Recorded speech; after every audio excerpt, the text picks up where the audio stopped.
Welcome to Ask Dr. Change. I'm Dr. Linda Ackerman Anderson. I'm happy to have you join me today to explore how to seriously uplevel your leadership and consulting to transformational changes, all through conscious change leadership. Today's topic is about supporting leaders to hear the wake-up call for change. How do we get them to see that a change is needed? How can we do it faster? How can we get them to be engaged in understanding what about their reality, about the organization needs to be different? What we're after here is recognizing that some leaders only realize the need for change when there's a crisis, when there's been some kind of an upheaval, like COVID caused so much change in organizations. Maybe it's from a major mistake. Maybe it's from competitors entering into their marketplace. There are any number of reasons why leaders suddenly realize, wow, we can't keep doing things the same way we've always done them. We need to do something different. And so for us, we call that awareness, hearing the wake-up call. Unfortunately, so many leaders are either too busy or really aligned in their current track of doing things that they miss wake-up calls. Most miss wake-up calls. Oftentimes, they may hear a signal for change and press what we call the snooze button, and they press it again and again until there is some kind of a crisis getting their attention. But we don't have to be panicked by some major event happening in our environment if leaders become attuned to looking for indicators, looking for wake-up calls about what needs to be different in their organizations. Now, we focus on leaders hearing the wake-up call, but honestly, indicators for a need to change the organization may come from anywhere in the organization. Frequently, it comes from folks that are on the front line because they're seeing something that doesn't work anymore. Sometimes it comes from strategic planning, who's looking out into the future and realizing if the organization doesn't alter course, they're going to be in trouble given what's coming in the future. Wake-up calls need to be identified, understood, explored, and then translated into action so we can actively initiate a change initiative. So from a conscious change leadership perspective, we do everything in our power to support leaders to consciously, proactively be looking for wake-up calls. Now, if a leader's not, what can you do? How do you get them to see wake-up calls earlier? One of the critical things that we've done a lot of is assessing past history about when a change was in fact triggered, what was missed? If it was a crisis, what didn't they see? What factors were not in their field of vision or in their attention span so that they missed them, pressed the snooze button again and again, and therefore had to deal with a much more costly change effort? So our intent is to raise their awareness, raise their consciousness so that they're looking for wake-up calls. They might need to look for any number of signals. So just to give you a few examples, there might be changes in the marketplace. There might be changes in new technology that come down. Perhaps the organization's performance or results are subpar given what's happening. Maybe the organization is designed in a way that's not working optimally or takes too much time or too many redos of things. Maybe we have an operational breakdown that's happening. Maybe it comes from observing the culture in the organization. If teams are not working effectively, if information isn't being shared across boundaries, if certain norms about how we're working are not optimal for the results we need to produce. Maybe it's leadership. Maybe it's command and control is just not working anymore. With what happened with COVID, with so many people working from home and not wanting to go back to the office, some leadership said, how can we support people to keep doing that? Some leadership says, get back to work in the office. And what's the impact of that? Any of those things might be wake-up calls. Employees themselves may be triggering indicators for wake-up calls with bad morale or resistance or sabotage. Perhaps it's competition encroaching on the organization's marketplace. Perhaps competition is now courting some of your major customers. If you recognize that, that's a wake-up call. Perhaps there are environmental forces. Today, we're looking actively at climate change and these monstrous storms that are happening or fires that are happening. That's a wake-up call for whatever needs to happen differently, either organizations impacted by those events or how we prevent those events or recover from those events more quickly. And I mentioned it's also possible that mistakes will produce wake-up calls if we're trying to actively learn from what we're doing as opposed to just punish people for mistakes made. Those can be wake-up calls, especially if we have an orientation towards learning. So it's one thing to identify a wake-up call or to recognize something is happening. The next part of the process of dealing with wake-up calls is how that information is interpreted. Is it seen as a threat? Is it seen as an opportunity? This is all about leadership mindset and how well or strongly or confidently they're positioned to take on their current reality and their future requirements and master them. So leadership mindset is a critical factor in how we interpret wake-up calls. Maybe leaders are too busy.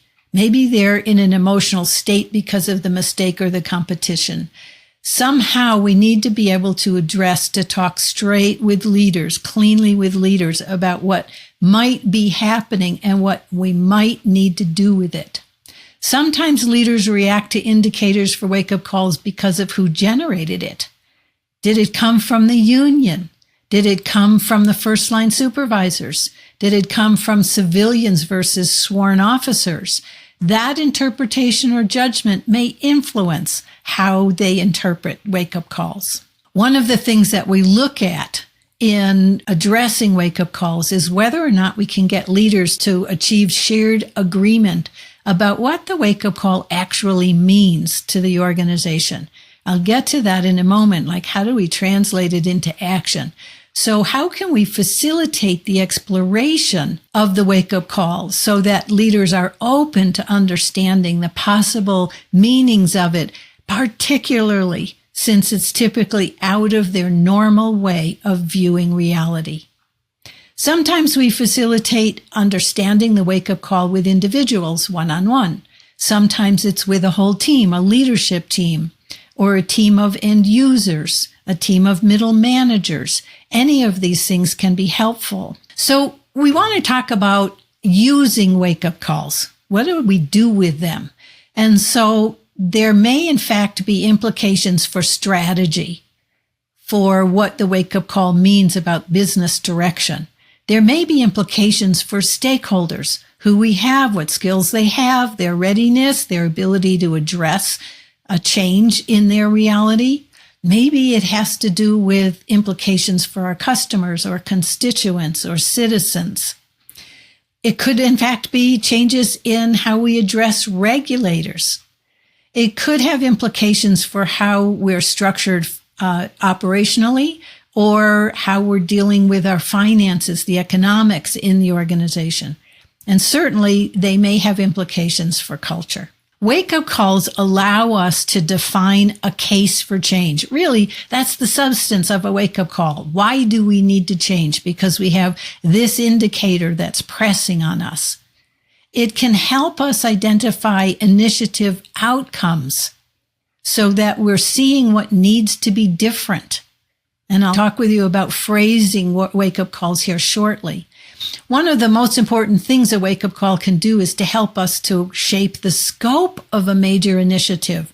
So it's not just organizational or technological, but what else about culture or leadership or behavior is embedded in what's needed to respond to a wake-up call. One of the important things when we fully understand wake-up calls and the implications for change in the organization is helping us understand the type of change that's needed to be made.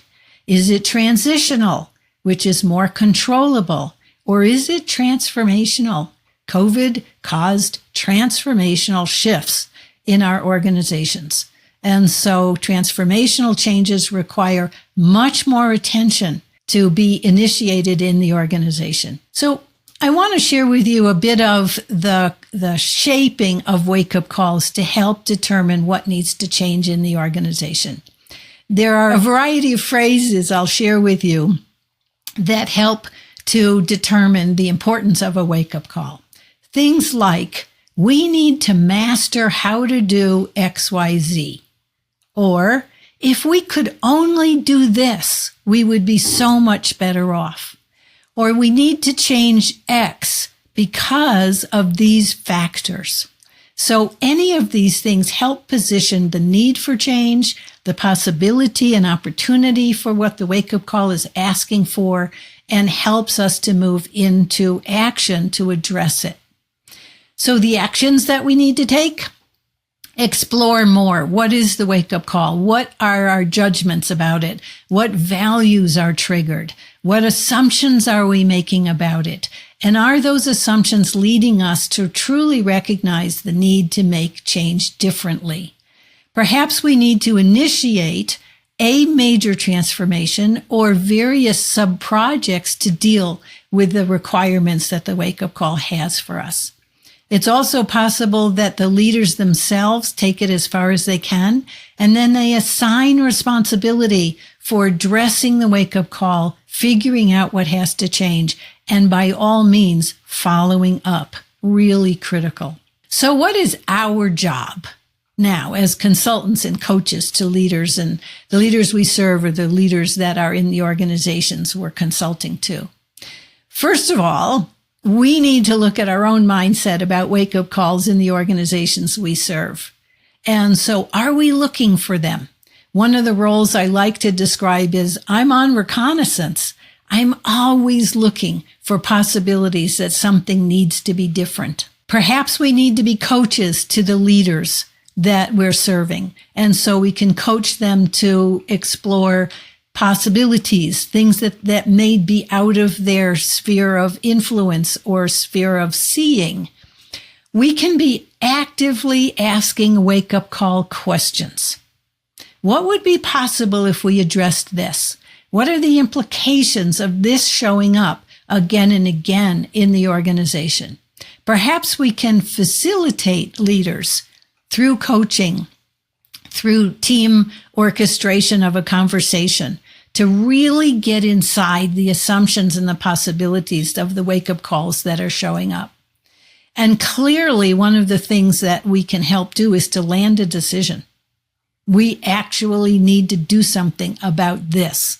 And so what initiatives, what scope of change, what are the possibilities? How do we need to operate differently to address it? And then lastly, in our role, we can support the communications about the wake-up call and about the changes it's triggering. And so supporting communications to set it in a context of meaning, to set it in a context of relevance, so that the people of the organization who have to undergo the change really understand what triggered it, the case for change, the outcomes, what the leaders are hoping to accomplish with it, and needing the stakeholders to change to be able to deliver those outcomes, and the full scope of what's required to address it. We can support those communications. So there's a lot in here about addressing wake-up calls, going after wake-up calls, raising leaders' consciousness about the need to constantly be looking for wake-up calls. And it's really important for us to understand that we are supporters of waking up to the possibilities or the threats that are impacting our organization's ability to be successful. So my pro tip for you today is to think about how you hold the leaders you serve. Do you respect them? Are you afraid of them? Do you fear them? Are you intimidated by them? Are you threatened by them? Are you partnered with them? Do you feel really supported to be able to tell the truth to them? I mention all of these questions because one of the most important characteristics of my most successful interventions with especially senior leaders, is to have a clean relationship, to have nothing in the way of me being able to hold up the mirror, to tell the truth, to really be supportive of what I think they need to be paying attention to. So helping them see what they don't see. This is a major theme that we talk about in conscious change leadership. So for you to reflect on the judgments you may have about the leaders you serve, it's really important because it's all potentially either noise between you and them or supportive, facilitative of your relationship. So the pro tip is, how could you make your relationship with the leaders that you serve clean, clear, open, honest, supportive, constructive? My personal reflection for you today has to do with wake-up calls. So what I really want you to be able to do is to ponder, what are the wake-up calls in your life? What might your body be telling you? You have headaches, you have skin rashes, you have backaches. Those are potentially wake-up calls for being able to live differently, do something differently to support your well-being. How about mentally? How about those little voices in your head that are saying, pay attention, or don't do that? Any of those things might be wake-up calls for you. So are you paying attention, or are you pressing the snooze button? Maybe there's emotional wake-up calls that you don't want to pay attention to. You have an underlying layer of anger or frustration or fear going on. Those are worth paying attention to, because not only are wake-up calls essential for the organizations we serve, they're essential in our own personal lives. So I encourage you, as your own reflection, to spend some time thinking about all the aspects of your life. Are you too busy? Are you bored? Are you angry? Are you afraid? Any of these things might be wake-up calls for you to do something different and not press the snooze button, but to consciously take action to support the well-being and quality of your own life. I wish you well with your wake-up calls. It's an endless process. So here, even at my age, I'm constantly addressing, oh, wow, that's a wake-up call for me. What am I going to do about it? What am I going to do about it? And so that's an important aspect of our personal reflection today. Well, I hope today has been useful for you. Wake-up calls for our leaders, wake-up calls for us. Thanks for listening. Today's subject is one of the key topics that we feature in our Leading Transformational Change online program.